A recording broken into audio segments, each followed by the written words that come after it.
سبيل الدموع سبيل مريح تنهدى يا صاحي كي تستريح. الحمد لله رب العالمين والصلاة والسلام على أشرف المرسلين سيدنا ومولانا محمد صلى الله عليه وسلم وعلى آله وصحبه أجمعين. اللهم افتح علينا بفتوح العارفين حكمتك وانصر علينا خزائن رحمتك برحمتك يا أرحم الراحمين. اللهم نور قلوبنا بنور هدايتك كما نورت الأرض بنور شمسك أبدا أبدا. اللهم انفعنا بما علمتنا وعلمنا ما ينفعنا وزدنا علما برحمتك يا أرحم الراحمين. قالوا سبحانك لا علم لنا إلا ما علمتنا إنك أنت العليم الحكيم. رب اشرح لي صدري ويسر لي أمري واحلل عقدة من لساني يفقهوا قولي. ربنا إنك جامع الناس ليوم لا ريب فيه إن الله لا يخلف الميعاد. ربنا افتح بيننا وبين قومنا بالحق وأنت خير الفاتحين والحمد لله رب العالمين. قال المؤلف في هذا الكتاب رحمه الله تعالى ونفعنا بعلومه آمين. بسم الله الرحمن الرحيم. والثانية عشرة وضع اليدين على الفخذين في الجلوس للتشهد الأول والآخر. يبسط اليد اليسرى بحيث تسامت رؤوسها والركبة ويقبض اليد اليمنى أي أصابعها إلا المسبحة من اليمنى إلى آخره. Sadaqallahul adzim. Para jamaah kaum muslimin rahimakumullah. Pertama dan yang paling utama, marilah kita sama-sama panjatkan puja kali puji kehadirat Allah Rabbul Izzati, zat yang telah melimpahkan rahmah dan berbagai aneka ragam nikmatnya, terutama nikmat iman wal Islam serta nikmat sehat panjang umur. Sehingga alhamdulillah dengan nikmat tersebut kita kembali dapat berkumpul di tempat yang insyaallah mulia menurut kacamata agama dalam rangka menggugurkan kewajiban kita sebagai thalibul ilmi. Mudah-mudahan tidaklah kita keluar dari tempat ini melainkan Allah hapuskan dosa-dosa kita. Amin ya rabbal alamin. Salawat ma'asalam yang makrunan bita'lim semoga senantiasa Allah curah limpahkan kepada haribaan alam, junjunan alam Kangjeng Nabi Muhammad sallallahu alaihi wasallam, kepada keluarganya, kepada sahabatnya, termasuk kita semua sebagai umatnya yang senantiasa istiqomah berusaha dan berupaya menjalankan atas segala syariat-syariatnya. Para bapak hadirin kaum muslimin rahimakumullah, sebelum kita lanjutkan kajian fikih kita, ada mufakat ulama. Ulama pernah menyampaikan kata-katanya, diantaranya yaitu mal maridu idza muni'at ta'am wasyarab wad dawa yamut, yang mana artinya orang sakit tidak mungkin dia bisa sakit kalau idza muni'at ta'am, kalau dia sudah tidak masuk makan, wasyarab tidak masuk minum, wadawa tidak bisa masuk obat-obatan. Maka apa yang terjadi? Yamut, maka pasti dia bakal mati. Kalau ada orang sakit, dia sakit tidak bisa makan, tidak bisa minum, tidak bisa minum obat-obatan, otomatis kata ulama yamut, maka bakal mati. Makanya kalau ada berobat tuh ke dokter ya, sesudah makan ya Pak ya, ini diminum 2 kali sehari, gitu kan? Disuruh makan, minum obat pun disuruh minum, obatnya pun dihabisin. Supaya apa? Yamut ini tidak langsung terjadi Pak. Dokter kasihan sama kita. Begitupun kata ulama, dzalikal qalbu, begitupun hati. Ini hati juga kan Dohiron wa batinan. Ini jiwa raga kita ini ada dua sebenarnya Pak. Ada jiwa, ada raga. Jiwa tadi bentuknya badan, tangan, mata, kepala, kaki dan lain sebagainya. Raga apa? Hati. Apa yang disampaikan oleh ulama? Dalikal qalbu. Begitupun hati. Kalau idza muni al hikmah wal maudhi'ah yamut. Apabila ini hati sudah tidak bisa menerima kalam-kalam hikmah, tidak bisa memberikan tidak diberi dengan hikmah, tidak diberi mauidhah. Apa mauidhah? Penyampaian kalam-kalam yang disampaikan oleh ulama itu yamut, hatinya itu bakal mati, Pak. Nah, makanya betapa pentingnya kita mendengarkan nasihat-nasihat ulama, mendengarkan nasihat daripada ahli hukama. Apa kata Nabi? Alaikum bimujalasatil ulama, hendaknya kamu duduk bersama para alimil ulama. Kita suruh kita, Pak. Bukan Ustadz Ahmad aja nih yang 2000 berapa baru 3 tahun ini nyuruh duduk sama Ustadz Ahmad, bukan, tapi Nabi dari dulu udah nyuruh sama kita. Dan kadang-kadang kitanya yang pura-pura nggak tahu, padahal kita tahu. Nabi nyuruh kita sering-sering duduk nih, deket-deketan, rerejengan, bebarengan sama ulama, sama ustadz, sama kiai, sama habaib. Supaya apa? Supaya timbul hati kita, tidak mati hati kita. Ada hikmah, ada mauidhah yang tersampaikan dari mulut alimul ulama. Gitu ya. Bimujalasatil ulama wajnitina bi kalamil hukama. Dan duduklah di tempat itu akan tersampaikan kalimat, akan tersampaikan penjelasan di ahli hukum. Kita akan tahu sampai seberapa jauh ilmu Allah Subhanahu wa taala. Tidak secara langsung. Ini ulama warasatul anbiya. Nabi tidak menitipkan harta benda. Nabi tidak menitipkan pangkat. Nabi hanya satu menitipkannya, apa? Ilmu. Ini kita dari takbiratul ihram sampai tahiyat uluk salam, itu asal muasalnya dari Nabi, disampaikannya melalui para alimul ulama, guru-guru kita, Pak. Kita bisa tahu tahiyat, kita bisa tahu bahwa waktu ketika mengucap illallah pada tahiyat itu dimacungkan. Ini ke depan nih kita ceritakan nih. Itu semua bermuasal dari para ulama.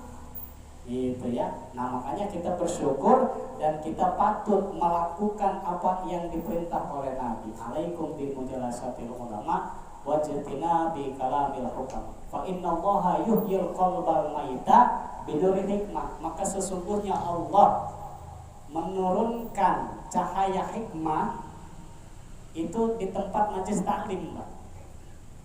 Wa innallaha yuhyil qalbal maita. Maka sesungguhnya Allah menghidupkan hatinya orang yang tadinya yamut, hatinya mati itu dengan cahaya hikmah. Sedangkan cahaya hikmah itu adanya di majlis taklim, di tempat-tempat ilmu. Nggak ada nurul hikmah itu datangnya di pos ronda, nggak ada.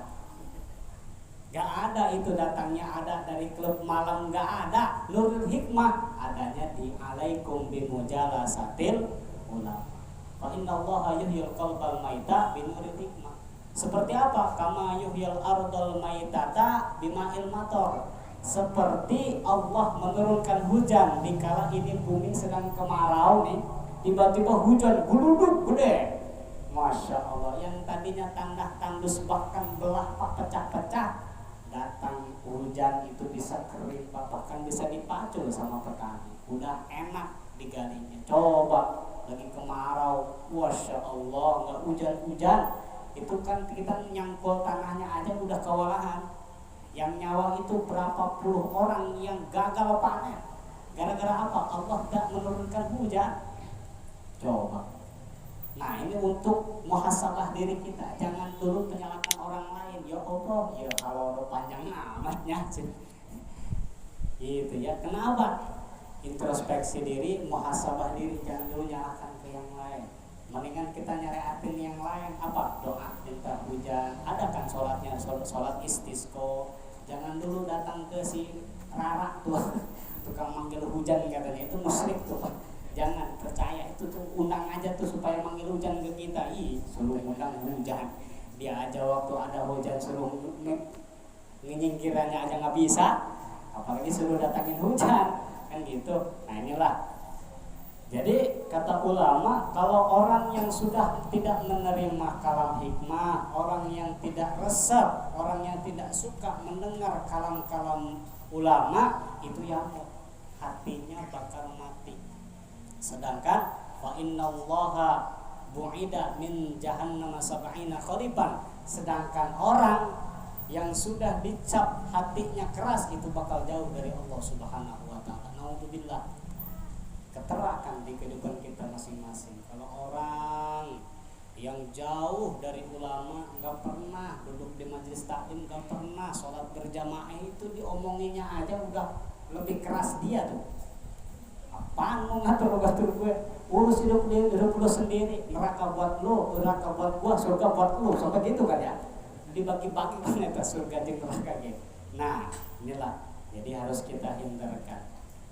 Baik, kita masuk ke pembahasan kita bahwa nomor 12 yang mana masih dalam seputar sunnah hayat, yaitu menaruh kedua tangan di ujung paha kita ketika julusil istirahat atau fil julusi baina tahiyatain, duduk di antara dua sujud ya. Jadi menaruh tangan ini termasuk dalam sunnah hayat. Sunnah hayat ketika dilakukan itu kita menambah nilai ibadah kita.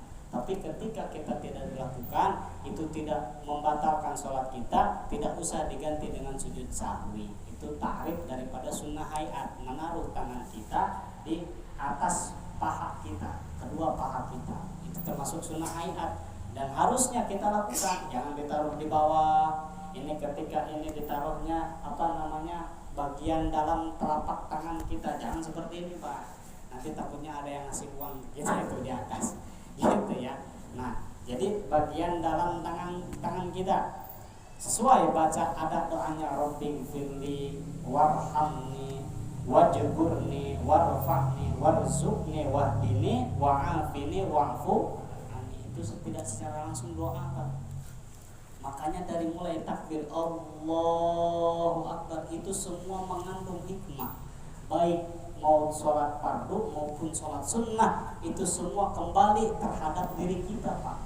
Keuntungannya bukan untuk Allah, keuntungannya bukan untuk Rasulullah, tapi untuk kita Pak.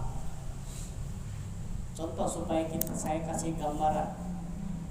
Ini misalkan jangankan sekampung Jawa, se-Indonesia hamba Allah tidak ada yang sholat sama sekali, tidak akan meruntuhkan keagungan Allah Subhanahu wa ta'ala. Sebaliknya, sekampung Jawa bahkan se-Indonesia ini semua ibadah ke Allah, tidak akan mengurangi keagungan Allah Subhanahu wa ta'ala. Jadi apa? Sholat untuk kebaikan kita, keuntungannya balik untuk kita Pak. Karena apa? Di dalam sholat itu termengandung berbagai macam manfaat. Bahkan kata pun guru Solok Gengkol Abah Jamal mengatakan 1 kali rakaat sholat 1200 urat saraf bergerak. Makanya kalau Bapak naudzubillah nggak mau terkena penyakit stroke, banyakin sholat sunnah. Banyakin sholat sunnah. Kalau nggak mau keteracan penyakit stroke. Karena apa? Ketika 1 rakaat 1200 urat saraf semua bergerak Pak.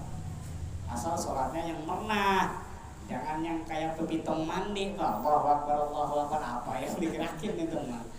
Gitu ya. Tadi tuh di atas lil munfarid untuk sholat sendiri, khusus sholat sunnah baca tasbihnya rada panjang ketika ruku Allahu Akbar subhana rabbiyal azim wa bihamdihi baca 7 kali. Urat sarafnya bergerak semua tuh, insya Allah nggak bakal keteracan penyakit stroke tuh Pak. Itu ya, banyakin sholat sunnah. Apa yang paling utama? Sholat sunnah fajar. Gitu ya. Kalau misalkan kita belum bisa bangun untuk tahajud, minimal sholat sunnah fajar. Karena ada yang mengatakan terhindar dari semua penyakit, termasuk penyakit lumpuh dan penyakit apa namanya di kitab ini, kalau tidak salah maknanya nontot bool, mohon maaf gitu ya. Itu enggak terhindar dari penyakit itu Pak. Orang yang rajin sholat sunnah fajar. Pak Ustadz, waktunya kapan itu sholat sunnah fajar? Saya mah taunya si fajar satboy aja tuh. Sholat sunnah fajar yang itu sama seperti qobliyah subuh waktunya. Baik mau sebelum Pak Opik adzan, mau sesudah Pak Opik adzan silahkan. Asal waktunya sebelum sholat fardu subuh. Niatnya Pak Ustadz, usolli sunnatul fajri rakaataini lillahi. Allahu akbar, cukup. Langsung baca Fatihah. Gitu ya. Jadi paham ya, bangun tidur. Ya kalau bisa bangun jam 3 gitu ya, setengah 3 apa? Sholat sunnah tahajud. Lebih luar biasa lagi. Karena apa? Jikalau kita menginginkan derajat yang tinggi di hadapan Allah, sholat sunnah tahajud. Ustadz, saya pengen miliknya gede, berkah, sholat sunnah duha. Waktunya pun tertentu, mana? Sesudah waktu terbitnya matahari. Waktu sekarang tuh. Kalau sekarang itu kalau tidak salah jam 7 kurang itu sudah termasuk waktu duha. Dari mulai gitu ya. Sampainya terakhir yaitu waktu orang-orang yang melakukan yang dinamakan tulu kailullah. Tulu kailullah itu tidur sebelum menjelang waktu zuhur.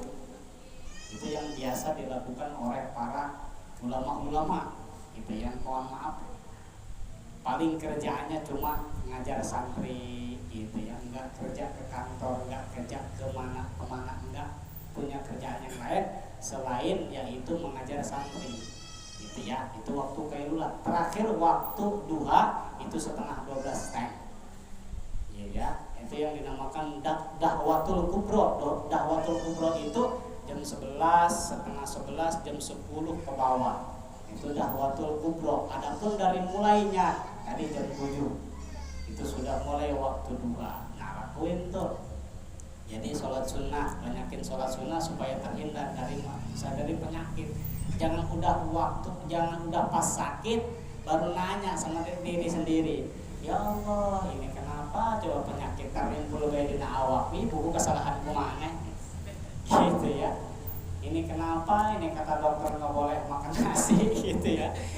Buku berkijasa ya karena sanggup ya bisa. Orang mah itu dia nggak suka sedekah Pak. Gara-gara apa? Punya kambing banyak gitu ya. Jangankan orang lain, tetangganya sendiri, saudaranya sendiri pun nggak ada sedekah-sedekahnya Pak. Naudzubillah. Nah ini Allah timbulkan. Nah makanya jangan sampai ke fase itu. Sebelum itu yuk kita lakuin tuh sholat sunnah, berbanyak sedekah dan lain sebagainya. Insya Allah tertolak daripada mara bahaya dan balai gitu ya. Nah inilah. Jadi menaruh kedua tangan kita di atas kedua paha kita itu termasuk yaitu sunnah hayat lil istirahat, untuk duduk istirahat. Duduk istirahat itu para bapak wahiyya fasilun baina rokaatain, pemisah antara dua rakaat. Laisa minal ula, tidak dinamai satu rakaat, wala saniyah, dan juga tidak dinamai rakaat kedua. Jadi antara rakaat pertama dan rakaat kedua mana? Sesudah sujud kedua rakaat pertama. Itu kan ada tuh Allah mau ke atas, itu kita duduk dulu, itu yang disebut dengan duduk istirahat. Itu dianjurkan Pak oleh ulama. Jangan langsung dari sujud langsung blong ke atas. Itu harus ada sekat duduk dulu Pak, sempurna duduknya gitu ya. Allah, Pak Ustadz berarti takbirnya ada panjang tuh, nggak apa-apa gitu ya, nggak apa-apa. Seperti apa? Seperti waktu takbir pertama Allah meneguhkan apa niat kita, nggak jadi masalah. Itu juga nggak apa-apa. Dari mulai sujud Allahu Akbar sampai berdiri, asal jangan melewati yang dinamakan dengan 7 harkat. Jangan lewat daripada 7 harkat, 7 ketukan. Itu garis finish 7 ketukan, jangan lebih lewat. Mau kurang silahkan gitu ya. Jangan lewat daripada 7 ketukan. Apa? Allah ieung eta mah. Dong layangan we. Gitu ya. Allah mentang-mentang panjang napasnya. Nah, jangan lebih daripada 7 ketukan. Itu nggak apa-apa. Mana lagi? Di sini lit tasyahudil awal. Begitupun di mana tasyahud awal, tahiyat awal, sama duduknya seperti tadi duduk istirahat. Gitu ya. Wal akhir wa illam yuhsanit tasyahud. Meskipun dia tidak bisa sempurna duduk di antara duduk tahiyatnya. Mana contohnya? Misalkan seperti ada orang yang mau tahu nggak tahu, kedua jari kakinya itu kata Ustadz suruh yang harapin ke kiblat, tapi dia punya penyakit asam urat ya jarinya, kalau itu langsung lemper aja, udah gelarin aja lah. Kenapa? Sinit tasyahud, tidak memaksakan meskipun tidak sempurna, tidak bagus ketika duduk tahiyatnya, itu tidak jadi masalah. Yabsutu mana hale ngagelarakeun, jadi digelarkan. Jadi seperti ini. Fi hadhil jalsatil yadain ma'an illa fi tasyahudain fayabsutul yadail yusra. Jadi harus ditaruh yabsutu, harus digelarkan, jangan dikepul doang ya. Jangan digenggam, harus digelarkan. Gelarkan itu seperti ini, Pak, seperti menaruh. Gitu ya, secara bersamaan. Jangan seperti main-main. Allah mau tahiyat, Allahu Akbar, pertama yang kanan, yang kiri masih di bawah. Udah itu baru di sini. Nah, itu jangan. Harus secara bersamaan. Maaf. Harus bersamaan.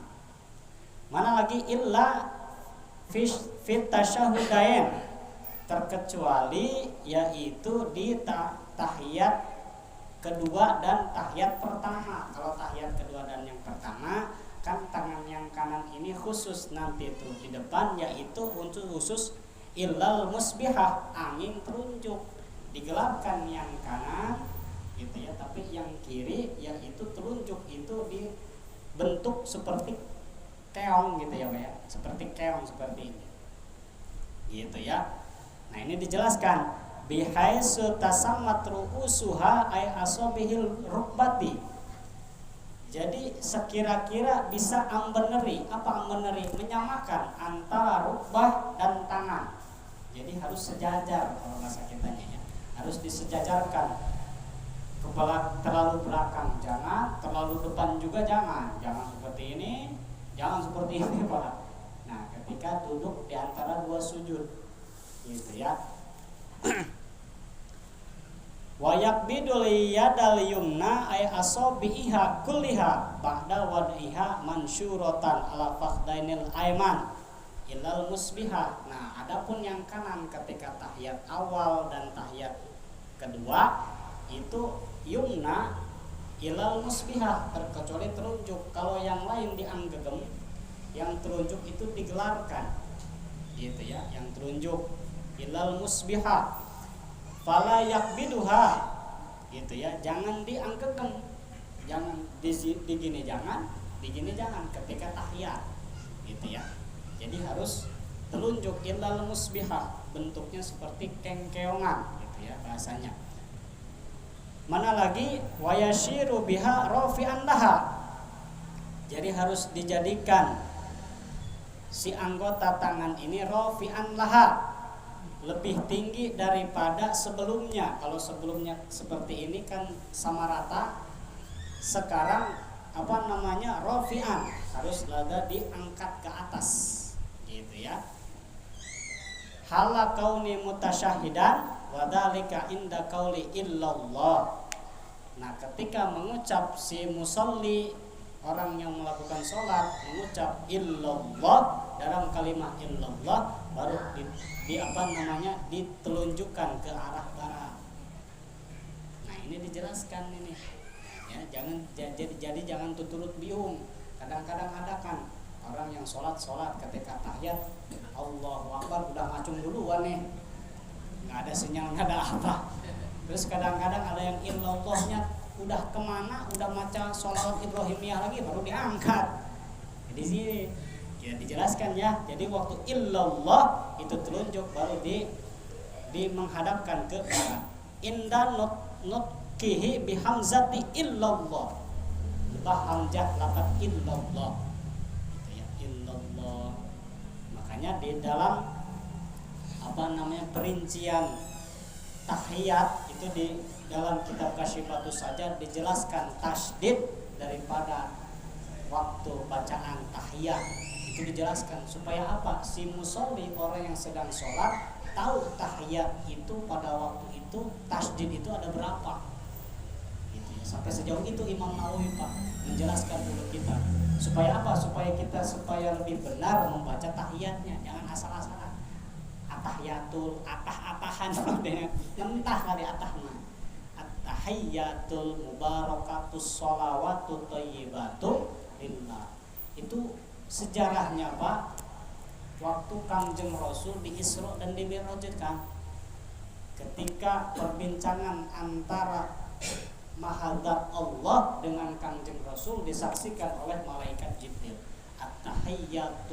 At-tahiyyatus sholawatut thayyibatu lillah. Assalamu alayka ayyuhan nabiyyu wa rahmatullahi wa barakatuh. Itu Allah terhadap Kangjeng Rasul. Assalamu alayna wa ala ibadillahis sholihin, itu dari baginda Rasul menyampaikan kepada umat kita. Assalamu alayna wa ala ibadillahis sholihin. Keselamatan untuk kita semua dan untuk orang-orang yang soleh. Siapa? Ayal musallin. Tegasnya untuk orang yang melakukan sholat. Itu orang-orang yang soleh. Gitu ya. Makanya perbanyak amal soleh. Ayat musalli, banyak-banyaklah mengerjakan sholat. Itulah, disitulah asal muasal Allah menurunkan perintah sholat. Assalamu alayna wa ala ibadillahi sholihin. Asyhadu an la ilaha illallah wa asyhadu anna muhammadar rasulullah. Itu perkataan siapa? Malaikat Jibril yang menyaksikan di pada Rabbul Jalil. Gitu ya. Itu hanya zat Kangjeng Rasul yang bisa nembus ke aras Pak, ke Raff al-Afdal ke sono Pak. Malaikat Jibril itu nggak nyampe ke sono Pak. Baru juga dikawal nyampe pintu terakhir, ini malaikat Jibril kepanasan saking luar biasanya tidak bisa menembus. Akhirnya di situ malaikat Jibril nunggu di luar, gitu ya, di hijab yang paling bawah, menyaksikan bahwa saya bersaksi bahwa Allah asyhadu alla ilaha illallah wa asyhadu anna muhammadar rasulullah, bahwa tiada Tuhan selain Allah dan saya bersaksi bahwa Nabi Muhammad adalah utusan Allah. Dari situlah asal muasal tahiyat. Jadi dibayangkan dan dibacakan oleh kita bahwa itulah sejarah Allah dan Rasulnya bertemu waktu tahiyat. Nah ini di sini ulama Imam Nawawi meneraskan ketika telunjuk kita waktu diangkat itu lebah kalimat illallah. Mana wala yuhrikuha. Nah ini dipertegas. Dan jangan diusik-usik. Illallah. Jangan begini Pak. Itu tidak diperintah. Pak Ustadz, ada nih teman saya nih, dia dari UI, dari Universitas Indonesia misalkan. Dia digoyang-goyang, udah biarin. Kita mah jangan. Cukup illallah, jangan diusik-usik. Gitu ya. Jangan diusik-usik. Karena apa? Ketika dia memusik, kita nanya, itu kadang-kadang kita kalah dalil, Pak. Udah jangan diusik-usik lah. Gitu ya. Jadi usik-usik, cukup kita, dalil kita. Kata Imam Nawawi, wala yuharrikuha, jangan diusik telunjuk kita. Ayal musbihati inda rafiha, ketika mengangkat. Fa in hurikaha kuriha, ketika kita mengusikkan tangan itu tidak membatalkan sholat Pak. Tapi apa? Kuriha, kita hanya sampai ke dalam makruh. Ngapain lagi sholat diusik-usik, makruh Pak. Gitu ya, makruh. Hanya nempel makruh, tidak sampai batal sholatnya, kata Imam Nawawi. Wala tabtulu sholatu, tidak batal sholat kita alal asohi, kata perkataan kaul ayang soheh, li anna harakatiha khafifan, karena musik itu termasuk yaitu dalam kategori usikan yang khafif, usikan yang enteng. Seperti ini Pak, misalkan kita gatal pada waktu berdiri katakanlah, gatal di bagian wajah. Itu awas, kalau yang pakai ilmunya ada yang bisa batal, ada yang tidak bisa, ada yang tidak batal, ada yang makruh. Mana kita yang batal dulu aja? Ada orang sholat gatal di bagian katakanlah kening. Mana untuk yang batal? Yang batal itu seperti ini, Pak. Nah, itu batal. Karena apa? Anggota sikol tangan ketika wulan walen bahasa kitabnya bolak balik ini ya. Nah, itu bisa batal. Ada yang tadi makruh, mana seperti tadi, seperti ini, gitu ya. Nah, digoyang-goyang terus sama dia, gini aja, padahal udah nggak gatal, gini aja terus tubuh lihat. Yang tidak batal, misalkan contoh di kening, kita tempelkan tangan kita ke sini, mau 1000 kali tuh masih gatal menggaruk, itu nggak jadi batal, Pak. Sampai nanti akhirnya rukun yang selanjutnya, misalkan udah sempurna berdiri, baca susuratan Allahu Akbar, lanjut ke rukun Allahu Akbar, itu tidak batal, Pak. Jadi perlu diingat, ada anggota sikol yang bisa membatalkan sholat kita. Nanti kita ke depan pembatalan sholat kita bahas. Itu anggota sikol itu bisa batal itu seperti ini, Pak. Bulan walen, tangan kita, kepala kita, kaki kita. Contoh secara singkat, kaki kita. Kita loncat 3 kali. 1, 2, 3. Waktu satu kali rukun. Pada satu rukun kita jalan 3 kali ke depan, itu ada batal sholat. 1, 2, 3. Adapun kita pisahkan masbuk, kita ngimam ke yang depan kita, itu suka ada kan ya, kita masbuk yang kedua nih, kedua-duanya masbuk. Kita tahu sebelah kita itu ilmunya lebih tinggi, nah kita ngomong nih sama yang sebelah kita itu yang sama-sama masbuk. Nah, untuk supaya tidak batal ketika kita mundur, pindah rukun, pindah juga kaki kita. Mana contohnya? Kita sedang berdiri mau ruku, Allah satu langkah ke belakang, Allahu Akbar, sambil mengucap takbir, sambil musik kita ke belakang. Itu ilmunya. Makanya ada ilmunya. Jangan asal ketika mau masbuk berbaik kabur, ya itu nggak enak, Pak. Gitu ya. Jadi harus ada skema dan harus ada momen. Jangan main asal ke belakang aja. Gitu ya, termasuk meluruskan saf. Misalkan kita tidak sesuai nih saf, yang depan mah yang saf barisan kita mah sesuai, kita salah. Nah, itu mengerubahnya itu awas. Jangan waktu pas lagi lagi tengah-tengah sholat. Kalau bisa sesudah pindah rukun, antara rukun ke rukun. Ketika sudah mau ruku baru Allahu Akbar, gitu ya. Jadi pertengahan rukun juga tidak jadi masalah selama tidak ulang malen, tidak 3 kali tindakan secara ulang malen, secara bolak balik, gitu ya, 1, 2, 3 secara satu rukun. Nah, itu bisa batal sholat. Termasuk mana lagi? Kepala. Awas nih untuk imam-imam yang lagi bacanya dibanterkan, dikeraskan. Bacaan yang indah, bacaan yang enak boleh, tapi jangan sampai mengusik kepalanya dong. Sampai lima Allahu Akbar, sampai pengen kedengaran enak. Bismillahirrahmanirrahim. Dihayati, Pak, kepalanya sampai goyang-goyang lagi sholat. Nah, itu nggak boleh. Gitu ya, sekurang-kurangnya udah jangan terlalu enak lah, sedang aja. Seni boleh, datar jangan, terlalu enak pun seperti Muammar Jepang atau jangan. Gitu ya, Fatihah waktu Bismillahirrahmanirrahim. Atau makmum juga yang tadinya ini Allah, kedengaran gitu kayak imam tuan ya. Nah, ini sedang saja murotal. Jangan seperti ahli qori, gitu ya. Nah, inilah. Jadi illallah kalau yang paling sahih itu kita mengusikkan itu hanya sampai tingkatan yaitu makruh, tidak membatalkan sholat kita. Wasalisata asyara, nomor 13, yaitu iftirashu fi jami'il jalsatil waqi'ah fi sholah kajulusil istirahat. Nah, Nah, jadi sunnah hayat yaitu lungguh iftirosh. Mana lungguh iftirosh? Yang dinamakan dengan kajalsatil istirahat, lungguh istirahat. Gitu ya, sama itu lungguh iftirosh sama seperti lungguh istirahat. Wa huwa julusun latifun akibat sajdatin saniyah. Jadi yang dinamakan dengan lungguh istirahat tadi julusun latifun, duduk sebentar sebelum sesudah yaitu sujud kedua, la yatasyahadu akibaha.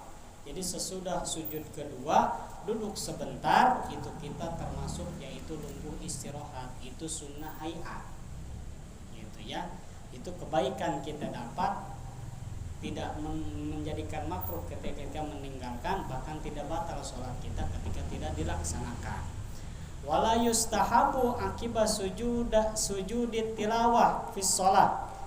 Jadi tidak disunahkan yaitu duduk lagi ketika sudah sujud tilawah. Artinya sudah sujud tilawah gitu ya. Dari bukan sujud tilawah itu si imam membaca surat yang mana di situ ada ayat yang harus sujud tilawah. Sujudlah, si imam misalkan sujud tilawah, makmum ikut. Nah, sesudah sujud tilawah tidak disunahkan untuk jalsatil istirahat, artinya tidak disunahkan untuk membaca Rabbighfirli warhamni, langsung naik lagi ke atas. Itu ya, itu ketika orang yang sujud sujud tilawah, berbeda dengan sujud sahwi. Kalau sujud sahwi kan 2 kali, itu di antara 2 sujud itu ada duduk. Gitu ya, duduk baca seperti biasa Rabbighfirli warhamni sampai selesai, sujud lagi gitu ya. Gitu ya. Allahumma kalau tidak salah baca subhanalladzi la yanamu wala yasu 3 kali sujud sahwi. Ketika sudah beres tahiyat langsung uluk salam. Gitu ya kan, karena pekerjaan sujud sahwi itu sebelum uluk salam. Gitu ya. Nah, inilah yang dimakan dengan sujud sahwi. Wal julusu baina sajdatain wa julusu tasyahudil awal. Begitupun sujud di antara 2 sujud dan duduk tahiyat awal. Itu yang dinamakan dengan sujud duduk di antara 2 sujud, nunggu iftirash. Wal iftirasu ayajlisa saksi ala ka'bil yusra. Nah, adapun yaitu yang dinamakan dengan lungguh iftirash, yaitu duduk tahiyat akhir, ayajlisa saksi ala ka'bil yusra.